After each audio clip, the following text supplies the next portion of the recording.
Hello and welcome. Boron পরিবারের দ্বিতীয় class নিয়ে তোমাদের সামনে চলে এসেছি আমি। তো গতদিন আমরা বোরন পরিবারের প্রথম ক্লাসে ভৌত ধর্মগুলো সম্পর্কে আলোচনা করেছিলাম। আজ আমরা বোরন পরিবারের সকল সদস্যের রাসায়নিক ধর্মগুলো দেখব। তো রাসায়নিক ধর্মের মধ্যে প্রথমেই পড়তে হবে আমাদের অক্সিজেন ও জলের সাথে বিক্রিয়া। গ্রুপ 13-এর যে মৌলগুলো রয়েছে সেগুলোর স্থায়ী জারণ অবস্থা হচ্ছে +3। ঠিক আছে, +3 জারণ অবস্থা এরা বেশি স্থিতিশীল হয়। আর অক্সিজেনের জারণ অবস্থা -2। তো আমি 2 লিখলাম এখানে। এবার আমরা যদি এই জারণ স্তরকে ইন্টারচেঞ্জ করি তাহলে সেটা সংখ্যায় ট্রান্সফর্ম হয়। ঠিক আছে, তো যে যৌগটা এরা তৈরি করবে M আর O মিলে, সেই যৌগটার সংকেত হবে M2O3। কী হবে বললাম? M2O3। ঠিক আছে, তো এটার নামই হচ্ছে ট্রাই অক্সাইড। তো এখানে সেটাই বলা হয়েছে যে গ্রুপ 13-এর মৌলগুলো ডাই অক্সিজেনের সাথে বিক্রিয়া করে ট্রাই অক্সাইড তৈরি করে। তাহলে এটার নাম কি? এটার নাম হচ্ছে ট্রাই অক্সাইড M2O3। এইভাবেই বোরন B2O3 তৈরি করবে, অ্যালুমিনিয়াম Al2O3 তৈরি করবে। সেগুলোর নাম হবে কি? বোরন ট্রাইঅক্সাইড এবং অ্যালুমিনিয়াম ট্রাইঅক্সাইড। আচ্ছা, কিন্তু আমরা যত গ্রুপের ওপর থেকে নিচের দিকে যাব, অর্থাৎ ইন্ডিয়াম, থ্যালিয়াম, এই মৌলগুলো কিন্তু এই ধরনের ট্রাইঅক্সাইড তৈরি করতে পছন্দ করে না। কারণ কি? ওদের জারণ অবস্থা +3-তে বেশি স্থিতিশীল নয়, ওদের জারণ অবস্থা +1-এ স্থিতিশীল। গতদিন আমি পড়িয়েছিলাম নিষ্ক্রিয় ইলেকট্রন জোড় প্রভাবের জন্য থ্যালিয়াম কিন্তু +1 জারণ অবস্থায় বেশি স্থিতিশীল। সেক্ষেত্রে এর জারণ স্তর 1 হবে আর অক্সিজেনের জারণ স্তর তো 2ই থাকবে। তো যৌগটা সেক্ষেত্রে হয়ে যাবে M2O। ঠিক আছে, যৌগটা সেক্ষেত্রে হবে কি? M2O। এটা সাধারণত থ্যালিয়ামই করতে পারবে। তবে থ্যালিয়াম অক্সিজেনের সাথে বিক্রিয়ায় Tl2O3 এর সাথে Tl2O গঠন করে, অর্থাৎ এটা বেশি স্থিতিশীল Tl2O3টা অতটাও স্থিতিশীল নয়। ওকে, বুঝতে পেরেছ? তাহলে গ্রুপ 13-এর প্রথম দিকের যে মৌলগুলো রয়েছে বোরন, অ্যালুমিনিয়াম, গ্যালিয়াম, এরা ট্রাইঅক্সাইড বানাবে, কিন্তু থ্যালিয়াম কিন্তু এর সাথে সাথে Tl2O বানাবে। তো এটা একটু খেয়াল রাখতে হবে। পরের পয়েন্টে কি বলেছে দেখো, গ্রুপ 13-এর মৌলের ট্রাইঅক্সাইডগুলি আবার জলের সাথে বিক্রিয়ায় হাইড্রোক্সাইড তৈরি করে। তো চলো কিভাবে করে আমরা দেখে নিই। বিক্রিয়াগুলো পরে দেওয়াও আছে, আমরা দেখব। দেখো, এই হচ্ছে বিক্রিয়া। বিক্রিয়াতে কি বলেছে দেখো, 4M + 3O2 M2O3, এটা হচ্ছে ট্রাইঅক্সাইড তৈরির বিক্রিয়া। আর ওই ট্রাইঅক্সাইডটাই জলের সাথে বিক্রিয়া করে কিন্তু হাইড্রোক্সাইড তৈরি করছে। তো এখানে M কি হতে পারে? M কিন্তু বোরন, অ্যালুমিনিয়াম, গ্যালিয়াম, ইন্ডিয়াম আর থ্যালিয়াম হতে পারে। কিন্তু আমি থ্যালিয়ামের কেসটা আগেই বলেছি, থ্যালিয়াম কিন্তু এর সঙ্গে সঙ্গে Tl2O তৈরি করছে। বিক্রিয়াটা দেখে রাখবে। চলো পরের স্লাইডে যাই। আচ্ছা, এই গ্রুপ 13-এর মৌলগুলো যে অক্সাইডগুলো বানালো আর হাইড্রোক্সাইডগুলো বানালো, এগুলোর ক্ষারকীয়তা ধর্ম সম্পর্কে তোমাদের প্রশ্ন আসবে। দেখো, গ্রুপের ওপর থেকে নিচে গেলে ক্ষারকীয়তা ধর্ম বৃদ্ধি পায়। যত গ্রুপের ওপর থেকে নিচে যাবে তত ক্ষারকীয়তা ধর্ম কী হবে? বৃদ্ধি পাবে। ঠিক আছে, তো একইভাবে দেখো গ্রুপ 13 মৌলের অক্সাইড এবং হাইড্রোক্সাইড উভয়েরই গ্রুপের ওপর থেকে নিচে গেলে ক্ষারকীয়তা ধর্ম বৃদ্ধি পাচ্ছে। তো সেই হিসাবেই কিন্তু ক্রমটা বানানো হয়েছে। সব থেকে কম ক্ষারকীয় B2O3, তারপর Al2O3, তারপর গ্যালিয়ামের অক্সাইড, তারপর ইন্ডিয়াম, তারপর থ্যালিয়াম। এক্ষেত্রে এই যে B2O3 এ কিন্তু আম্লিক প্রকৃতির। ঠিক আছে, B2O3টা আম্লিক প্রকৃতির। আর এই যে অ্যালুমিনিয়াম A2O3 যেটা তৈরি করেছে, এটা উভধর্মী প্রকৃতির। মনে রাখবে Al2O3 উভধর্মী। বাকি যেগুলো আছে পরপর ক্ষারকীয়তা বৃদ্ধি পায়। এইভাবে থ্যালিয়ামের যে ট্রাইঅক্সাইডটা তৈরি হয়েছে, এটা সবচেয়ে বেশি ক্ষারকীয়। আচ্ছা, এবার হাইড্রোক্সাইডগুলোর কথা বলি। হাইড্রোক্সাইডটাও ক্ষারকীয়তার ক্রম একই, যে যত গ্রুপের ওপর থেকে নিচে যাওয়া যায় তত ক্ষারকীয়তা ধর্ম বৃদ্ধি পায়। একইভাবে এই যে বোরনের হাইড্রোক্সাইড রয়েছে, এটা আম্লিক প্রকৃতির। অ্যালুমিনিয়ামের হাইড্রোক্সাইডটা উভধর্মী এবং পরপর ক্ষারকীয়তা বৃদ্ধি পেয়ে থ্যালিয়ামের যে হাইড্রোক্সাইড রয়েছে ওটার ক্ষারকীয়তা সবচেয়ে বেশি। ঠিক আছে, তাহলে ক্ষারকীয়তার ক্রমটা কিন্তু ভালোভাবে পড়বে। মনে রাখবে গ্রুপের ওপর থেকে নিচে ক্ষারকীয়তা বৃদ্ধি পায়। চলো পরের পয়েন্টটা দেখে নিই এবার। দেখো, থ্যালিয়াম 2 প্রকার হাইড্রোক্সাইড গঠন করে। কেন থ্যালিয়াম এরকম 2 ধরনের হাইড্রোক্সাইড তৈরি করছে? কারণ থ্যালিয়ামের 2টো জারণ স্তর রয়েছে, একটা হচ্ছে +3, আর নিষ্ক্রিয় ইলেকট্রন জোড় প্রভাবের জন্য থ্যালিয়াম কিন্তু +1 জারণ স্তরও দেখায়। তো যখন +3 দেখায় তখন এটা থ্যালিক হাইড্রোক্সাইড তৈরি করে, TlOH3, আর যখন +1 জারণ স্তর দেখায় তখন থ্যালাস হাইড্রোক্সাইড তৈরি করে, যেটার সঙ্গে TlOH। এর মধ্যে থ্যালাস হাইড্রোক্সাইডটা কিন্তু বেশি সুস্থিত, কারণ এখানে এর যোজ্যতা +1, থ্যালিকে যেহেতু +3, এটা সুস্থিত কম। বেশি জারণ স্তর বিশিষ্ট থ্যালিয়ামের হাইড্রোক্সাইড, থ্যালিক হাইড্রোক্সাইডটা কিন্তু জলে অদ্রাব্য, আর কম জারণ স্তর বিশিষ্ট থ্যালিয়ামের হাইড্রোক্সাইড, থ্যালাস হাইড্রোক্সাইড, এটা কিন্তু জলে দ্রাব্য। এটাও একটু মনে রাখবে। এরপরের পয়েন্টটা দেখো, অ্যালুমিনা অর্থাৎ Al2O3, এটা উভধর্মী, AlOH3 এটাও উভধর্মী, এটা আমি আগেই বললাম। তবে B2O3 মানে বোরনের ট্রাইঅক্সাইড আর বোরনের হাইড্রোক্সাইড, এটা কিন্তু আম্লিক প্রকৃতির। আর থ্যালিয়ামের হাইড্রোক্সাইড তীব্র ক্ষারকীয়। এই কথাটাগুলো আমি আগেই লিখে দিয়েছি, আগের যে পয়েন্টটা পড়ালাম সেখানে, এগুলো মনে রাখবে। উভধর্মীটা ইম্পর্টেন্ট, উভধর্মীটা একটু ভালো করে পড়বে। Al2O3 উভধর্মী oxide. চলো পরের পয়েন্টে চলে যাচ্ছি। দেখো, পরের পয়েন্ট আছে কোরান্ডাম।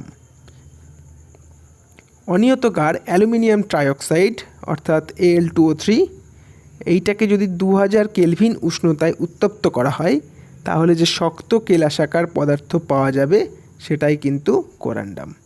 এটা ঘর্ষক পদার্থ হিসেবে ব্যবহার করা হয়। তাহলে কোরান্ডামটা কি হলো? অনিয়তকার অ্যালুমিনিয়াম ট্রাইঅক্সাইড। একে 2000 কেলভিন উষ্ণতায় উত্তপ্ত করলে এই কোরান্ডাম পাওয়া যায়। ঠিক আছে, চলো পরের পয়েন্টটা দেখে নিই। এরপর আমাদের নাইট্রোজেনের সঙ্গে বিক্রিয়াগুলো দেখতে হবে। দেখো, নাইট্রোজেনের সাথে বোরন আর অ্যালুমিনিয়াম, এই দুটো মৌল উচ্চ তাপমাত্রায় বিক্রিয়া করতে পারে। করে কি তৈরি করে? করে নাইট্রাইট তৈরি করে। অক্সিজেনের সঙ্গে বিক্রিয়া করে যেমন অক্সাইড, জলের সাথে বিক্রিয়া করে হাইড্রোক্সাইড, একইভাবে নাইট্রোজেনের সঙ্গে বিক্রিয়া করে কি বানাচ্ছে? নাইট্রাইট। গ্যালিয়াম, ইন্ডিয়াম আর থ্যালিয়াম এরা কিন্তু নাইট্রোজেনের সাথে বিক্রিয়া করে না, এটাও কিন্তু মনে রাখবে। তাহলে এই গ্রুপের কারা কারা নাইট্রোজেনের সঙ্গে বিক্রিয়া করছে? বোরন আর অ্যালুমিনিয়াম। ওকে, আর বাকি গ্যালিয়াম, ইন্ডিয়াম, থ্যালিয়াম এরা কিন্তু বিক্রিয়া করছে না। ঠিক আছে, এরা নাইট্রাইট তৈরিও করে না। দেখো, বিক্রিয়া দুটো দেখিয়ে দিয়েছি। বোরন প্লাস N2 = 2Bn, এটা হচ্ছে বোরন নাইট্রাইট। আর অ্যালুমিনিয়াম প্লাস N2 2Ln, এটা হচ্ছে অ্যালুমিনিয়াম নাইট্রাইট। ঠিক আছে, চলো পরের পয়েন্ট দেখে নিই। দেখো, এই যে বোরন নাইট্রাইটটা আমরা পেলাম, যার সংকেত আমরা একটু আগেই দেখলাম Bn, বোরন আর নাইট্রোজেন বিক্রিয়া করে এই যে Bn তৈরি করছে, এটার নামই বোরন নাইট্রাইট। এটাকে অজৈব গ্রাফাইট বলে। কি বলে? অজৈব গ্রাফাইট। এটা পিচ্ছিল্য কঠিন পদার্থ হয় এবং সম্পূর্ণ গ্রাফাইটের মতো দেখতে হয়। এতে ষড়ভুজাকার বলয়ের স্তর বর্তমান। গ্রাফাইটেও কিন্তু ঠিক এরকমই ষড়ভুজাকৃতি বলয়ের স্তর থাকে। গ্রাফাইট কার্বন পরমাণু নিয়ে গঠিত, আর এই যে বোরন নাইট্রাইট B আর N দিয়ে গঠিত। তো গ্রাফাইটের সঙ্গে গঠনাকৃতির অনেক মিল রয়েছে, তাই জন্যই কিন্তু এই Bnকে অজৈব গ্রাফাইট বলে। ঠিক আছে, খুব ইম্পর্টেন্ট পরীক্ষার জন্য, ভালোভাবে মনে রাখবে। বোরন নাইট্রাইটকে কি বলে? অজৈব গ্রাফাইট। ঠিক আছে, কেন বলা হয় অজৈব গ্রাফাইট? আবার একবার বলছি। দেখো, বোরন নাইট্রাইট গ্রাফাইটের মতো দেখতে এবং এর গঠনের সঙ্গে গ্রাফাইটের গঠনের অনেক মিল রয়েছে, এই জন্যই কিন্তু বোরন নাইট্রাইটকে অজৈব গ্রাফাইট বলা হয়। ওকে, তো চলো আমরা গঠনের যে মিলটা রয়েছে চলো দেখে নিই। আমরা একটা ছবি দিয়ে দেখাচ্ছি। দেখো, প্রথমটা হচ্ছে বোরন নাইট্রাইট, দেখতে পাচ্ছ তোমরা, একটা B এবং একটা N পরপর কিন্তু অল্টারনেটিভলি রয়েছে, BN পরপর রয়েছে। এটা হচ্ছে বোরন নাইট্রাইট। এরকম একটা হেক্সাগোনাল বা ষড়ভুজাকৃতি একটা লেয়ার তৈরি করেছে, ঠিক গ্রাফাইটের মতো। গ্রাফাইটও দেখো একটা হেক্সাগোনাল বা ষড়ভুজাকৃতি লেয়ার কিন্তু তৈরি করেছে। ঠিক আছে, তো বোরন নাইট্রাইট আর গ্রাফাইটের স্ট্রাকচার সেম। এখানে B আর N অল্টারনেটিভ আছে, আর এখানে প্রত্যেকটা কার্বন। তো গঠনাকৃতির এই মিল থাকার জন্য বোরন নাইট্রাইটকেই কিন্তু অজৈব গ্রাফাইট বলা হয়। আচ্ছা, তোমাদের মনে প্রশ্ন আসতে পারে এই যে বোরন নাইট্রাইটের মাঝখানে এই ডবল বন্ডগুলো কীভাবে এসছে। ঠিক আছে, তো চলো আমি একটা ছবি দেখিয়ে তোমাদেরকে বুঝিয়ে দিচ্ছি এই ডবল বন্ডগুলো কীভাবে আসলো। এর গঠনটা আমি কীভাবে আঁকবো দেখে নাও। একটা বোরন দেবে, একটা নাইট্রোজেন দেবে, এই পাশেও একটা নাইট্রোজেন দেবে অল্টারনেটিভলি, আবার একটা বোরন দেবে, একটা নাইট্রোজেন দেবে, আবার একটা বোরন দেবে অল্টারনেটিভলি। তো তারপর দেখো বোরন আর নাইট্রোজেনের মধ্যে জাস্ট জুড়ে দিচ্ছি একটা করে বন্ড দিয়ে, প্রত্যেকটা বোরন আর নাইট্রোজেন একটা বন্ড দিয়ে জুড়ে দেবে। ঠিক আছে, বোরনের পর নাইট্রোজেন, এইভাবে চলতে থাকছে। তো এই বন্ডগুলো পাশে এঁকে দিলাম। এবার দেখো নাইট্রোজেনের শেষ কক্ষে 3টে অযুগ্ম ইলেকট্রন থাকে। তো সেই 3টে অযুগ্ম ইলেকট্রন দিয়েও 3টে বন্ড বানিয়ে নিয়েছে, আর একজোড়া নিঃসঙ্গ ইলেকট্রন জোড় থাকে। এই নাইট্রোজেনগুলোর কাছে কিন্তু একজোড়া নিঃসঙ্গ ইলেকট্রন জোড় আছে প্রত্যেকটা নাইট্রোজেনের কাছে। আর বোরন শেষ কক্ষে 3টে অযুগ্ম ইলেকট্রন, সেই 3টে অযুগ্ম ইলেকট্রন দিয়ে 3টে বন্ড বানিয়েছে।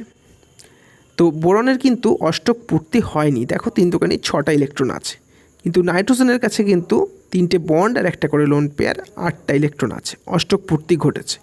তো এই নাইট্রোজেনের ইলেকট্রন নাইট্রোজেন বোরনকে দান করে। তো এই নাইট্রোজেন বোরনকে দান করলো, একইভাবে এই নাইট্রোজেনের ইলেকট্রন এই বোরনকে দান করবে, এই নাইট্রোজেনের ইলেকট্রন এই বোরনকে ইলেকট্রনটা দান করলো। তো দেখো অল্টারনেটিভলি একটা করে পাই বন্ড চলে আসছে।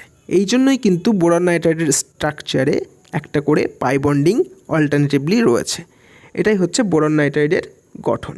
ঠিক আছে, তো কিছু কোশ্চেন রয়েছে, আমরা কিছু কোশ্চেন নিয়ে এসেছি, এই কোশ্চেনগুলোর উত্তর তোমরা দিতে পারো কিনা দেখব।